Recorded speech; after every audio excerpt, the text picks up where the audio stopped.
The North Korean nuclear crisis is expected to dominate discussions when U.S. Secretary of State Rex Tillerson visits the capital today. He will meet with the Prime Minister, Justin Trudeau, and the Foreign Affairs Minister, Chrystia Freeland, for some analysis from Carleton University, joined by Distinguished Senior Fellow Norman Paterson School of International Affairs, Professor Elliot Tepper. Good afternoon, Professor. Good afternoon, Rob. Why North Korea? Why do you think that will dominate discussions? I hope it does dominate the discussions. We are at a very crucial point on two levels, both one international, one domestic, that affects this visit particularly. In terms of what's happening in the world, you cannot get more significant than the possibility of nuclear war. And we are now in a situation where it appears that the United States is building up toward some kind of preemptive strike, some kind of military action against North Korea, saying just yesterday, the National Security Advisor, General McMaster, said we can't tolerate a nuclear North Korea. So on the one hand, we have a lot of public pressure building up apparently toward military action, and then suddenly the Secretary of State comes to Canada to explore a diplomatic way out of this current crisis. So perhaps this is deliberate. Maybe we have a good cop, bad cop scenario, or perhaps Rex Tillerson is operating as the Secretary of State should, looking for diplomatic outlets. Nevertheless, he's coming here at a time of very high tension, and it's interesting that Canada has been selected to co-host with the U.S. early next month, in Vancouver, an international meeting of all the key players. None of this has been put on paper yet, to discuss a dialogue, a way out.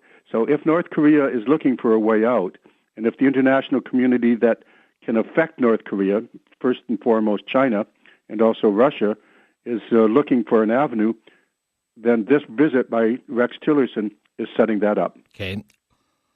What do we have to offer by way of a diplomatic way out? How can we be a conduit to that effect?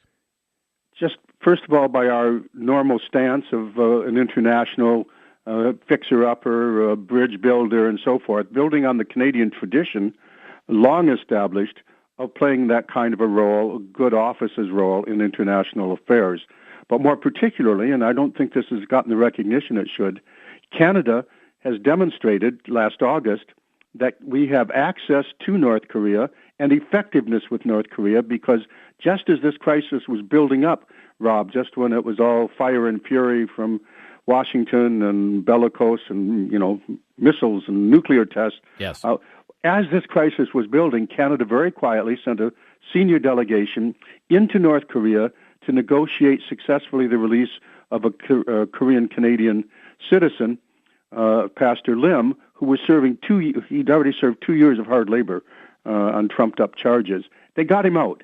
So Canada apparently has some skill in regard to North Korea, demonstrated effectiveness, plus our general reputation, and a willingness to play this role. Canada's foreign minister last June gave an important speech on what kind of a country are we. We are an essential country in the world. What if there is no diplomatic solution? What would our posture be in that scenario, worst-case scenario? Canada will join the international consensus. I suspect, although this is all up in the air, there is no military strike, but we are part of the Western Alliance no matter what. We're officially part of NORAD and, of course, NATO. So if the United States decides to take military action, it's highly likely Canada will be asked to play a role. And in any event, if missiles are launched from North Korea, they might well fly over Canada toward the U.S. This is a worst-case scenario. Nobody wants this to happen. Of course, we've been there before, right? Yes. Canada is, and we should thank you for raising that, Canada is an ally of South Korea in war and in peace. Canadian soldiers fought and died in South Korea during the Korean War, and Canada, there's actually a Canadian cemetery there with over 500 soldiers still buried in the soil. Every year I take part in the Turn to Busan ceremony on 11/11. So Canada also is a partner of South Korea in terms of a free trade pact. We are very close also to Japan. So therefore, we are not innocent bystanders here saying, by the way, can we help? We are players, and we're willing to be more of a player if the circumstances permit. And that's what this meeting is about. A U.S. official has told CTV News that talks would also cover the Ukraine-Russia situation. What is the Canadian position on that border crisis? Canada has played, under both the Conservative and the Liberal governments, a very strong role regarding Ukraine, a very sharply critical role of Russia.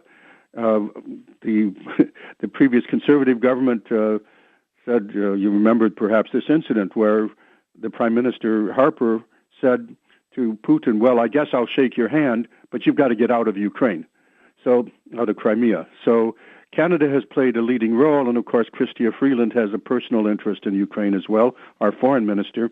So Canada is very firm on standing with the Western Alliance over issues of sanctions on Crimea and actions against Ukraine. Canada is a friend of Ukraine in this regard. What is your impression of our Foreign Affairs Minister, Professor? What do you think of the job she's done in the last 2 years? Oh, you want me to start grading?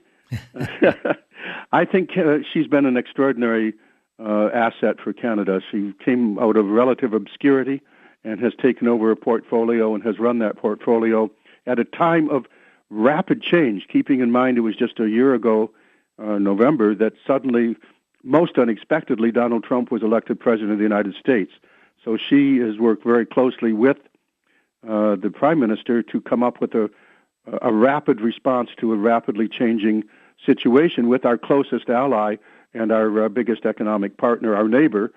So I think she's handled this situation very well. Does that mean I'm uncritical? Certainly there's aspects of Canadian foreign policy I would comment on. But Canada, by and large, has played a very effective role in trying to deal with this unexpected emergence of Donald Trump, while at the same time we have the rapidly changing international situation, first and foremost with North Korea.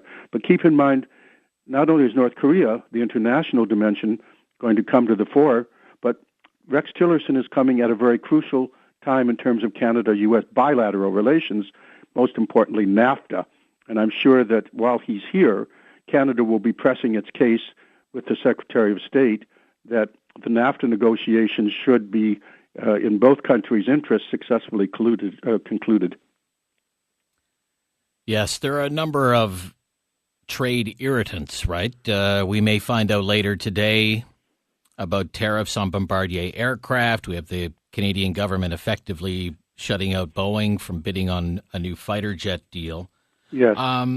Those are bilateral irritants, yeah. I could say, of an ongoing nature. Softwood lumber is kind of an eternal issue. The big ticket item right now is, will NAFTA survive the renegotiation process? So this is a very opportune time for the U.S. Secretary of State to come.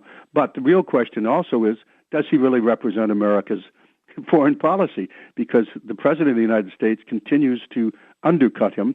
So we have a weakened Secretary of State and a beleaguered U.S. President simultaneously, and we meanwhile have a government here which is increasingly popular, but we are absolutely dependent on a good relationship with the U.S. Finally, what about the situation that we've seen this year along the border, specifically people who are losing status in the United States? Think of people from Haiti. You have soon the DACA issue, the Dreamers. Would you expect the Canadian officials to press Mr. Tillerson on that? I expect they will be pressing him on that because this is one of the issues, more generally speaking or generically speaking, that he will be discussing is the nature of the border between Canada and the United States. Is it going to be a soft border or increasingly a hard border?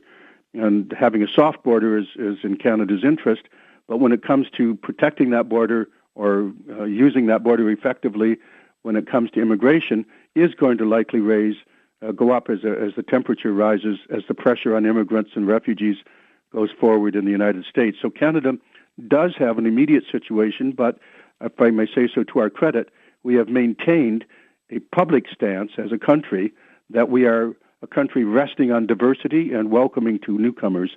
This is a light in a darkening world. Thank you, Professor. Always good, sir.